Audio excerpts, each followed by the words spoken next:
Hello, guys. This was the Triordion week of the Prodigal Son, and I totally forgot to share on this. I hope you guys took some time, maybe, or you forgot probably, to look, sort of pray towards or meditate on the Prodigal Son passage. It's a really important passage because it highlights really kind of like one of the main pillars of the spiritual life, which is a return to the Father. Okay, a return to the Father God. And a lot of times we'll go on our lives and we will fall away from the Father. And over time, we have to find our way back to the Father. So there's a passage in 1 Corinthians 6, verse 12 that says, "All things are lawful for me, but not all things are profitable. All things are lawful for me, but I will not be mastered by anything." Right?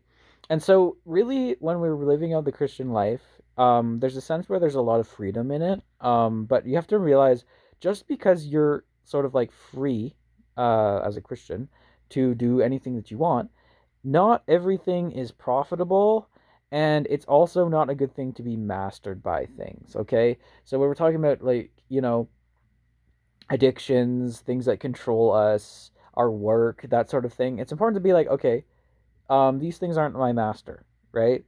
Um, and there are other things that we do those things, but they don't really benefit our spiritual life or for our eternity, right? So let's remember that when we're meditating on the challenges that we face this week.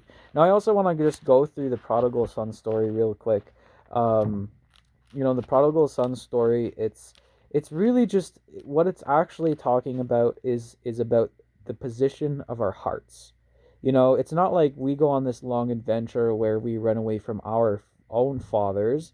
Sometimes we have to by force, but the idea is we run away from the Father in our hearts.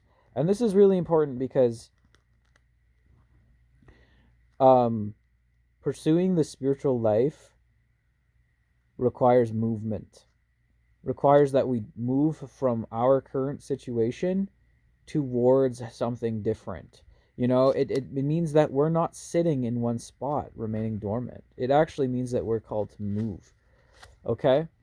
And so, the passages in Luke chapter 15, verse 11, and I will just read it to you, and I want you to listen and just enjoy this. And he said, so this is Jesus Christ speaking, okay? The Son of God, he is the one who teaches us the way to the kingdom. So we should listen to his words. Man had two sons. The younger of the sons said to his father, "Father, give me the share of my estate." So he divided his wealth between them, right? So the son received his inheritance. Not many days later, the younger son gathered everything together and went on a journey into a distant country. And there he ended up squandering his estate with prodigal living. So prodigal living is like you're being so wasteful of your money that you're not just spending your money and giving it to people in need, but you're literally throwing it around. Now, when he had spent everything, a severe famine occurred. So that means there was no food, and he began to be hungry or impoverished. So he went and hired himself out to one of the citizens of that country, and he sent him into his fields to feed pigs. Now, pigs were always seen in Jesus' time as very unclean, unholy animals, parallel to demons. So he was feeding demons, if you can get that kind of message here. He would have gladly filled his stomach with the pods that the swine were eating, and no one was giving anything to him. But when he came to his senses, he finally said, "How many of my father's hired men eat more than I do, have enough bread, but I am yet dying here with hunger? I will get up and go to my father, and will say to him, 'Father, I have sinned against heaven and in your sight. I am no longer worthy to be called your son. Make me as one of your hired servants.'" Okay, so the son came back to his father, begging him to at least be a slave in his shame. So he got up and came to his father. But while he was still a long way off, his father saw him and felt compassion for him, and ran and embraced him and kissed him. And the son said to him, Father, I have sinned against heaven, and in your sight I am no longer worthy to be called your son. But the father said to his slaves, Quickly, bring out the best robe and put it on him, and put a right ring on his hand and sandals on his feet.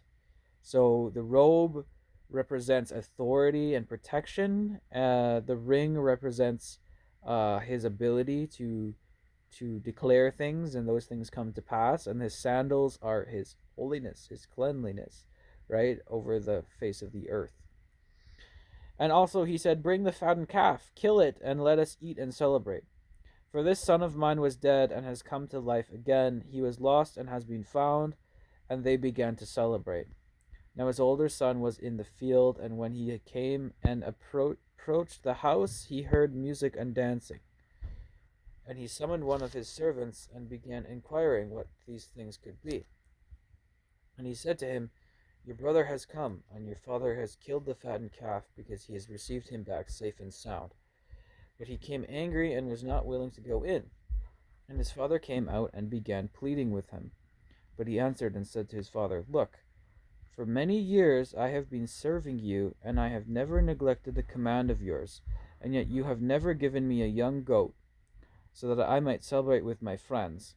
When this son of yours came, who has devoured your wealth with prostitutes, you killed the fattened calf for him.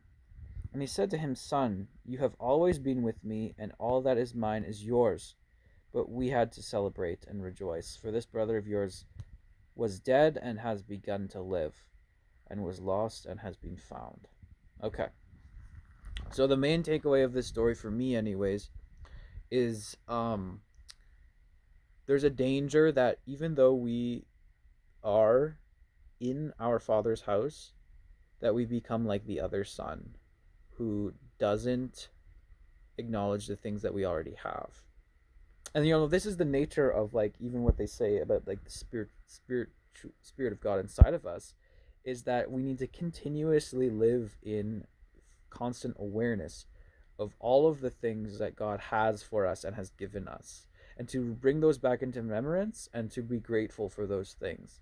Because there's so many times where if we just let our mind run loose and free, we forget about the things that we own. And then when we see somebody else be blessed, we're like, how come they become blessed and not me? Well, guess what? You were blessed the whole entire time. Surprise. So in some sense, it's a discipline, but in other sense, it's just, let's come back to the Father. Let's realize what we have. Let's realize, hey, I've been living carelessly and freely for too long. I've been feeding to demons.